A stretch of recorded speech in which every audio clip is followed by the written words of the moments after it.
Kıymetli hemşerilerim, Elazığ İl Teşkilatı, Kadın Kolları ve Gençlik Kolları Teşkilatı olarak şehrimizde yapmış olduğumuz ziyaretler çerçevesinde halkımızın bize iletmiş olduğu ve çözülmesini beklediği sorun ve sıkıntıları belediye başkanımızı ziyaret ederek kendilerine ilettik. Özellikle kadın kollarımızın yapmış olduğu ziyarette kadınlarımız toplu taşıma araçlarında problem yaşadığını ve toplu taşıma araçlarına binmek istemediklerini ifade etmişlerdir.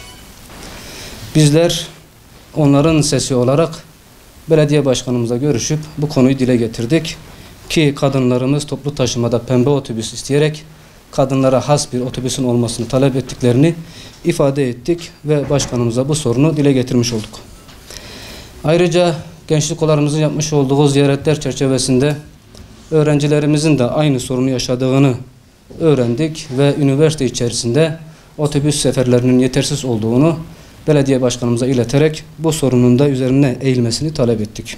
Bunun yanında Elazığ'da yapmış olduğumuz ziyaretler çerçevesinde mahallelerimizde şu anda altyapı çalışması başlatıldı. Evet, altyapı çalışmasını kıymetli görüyoruz. Belediye başkanımız Sayın Şahin Şerifoğlu'na konuda teşekkür ediyoruz. Ancak gördüğümüz sorun şudur.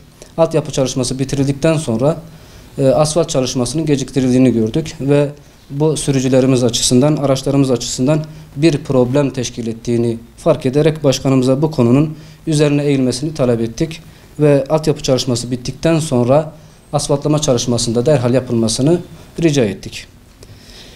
Bugün ayrıca Elazığ spor kulüpleriyle bir araya geldik ve spor kulüplerimizin başkanlarıyla kahvaltı programında buluştuk. Onların taleplerini dinledik ve sorun ve sıkıntılarına vakıf olduk.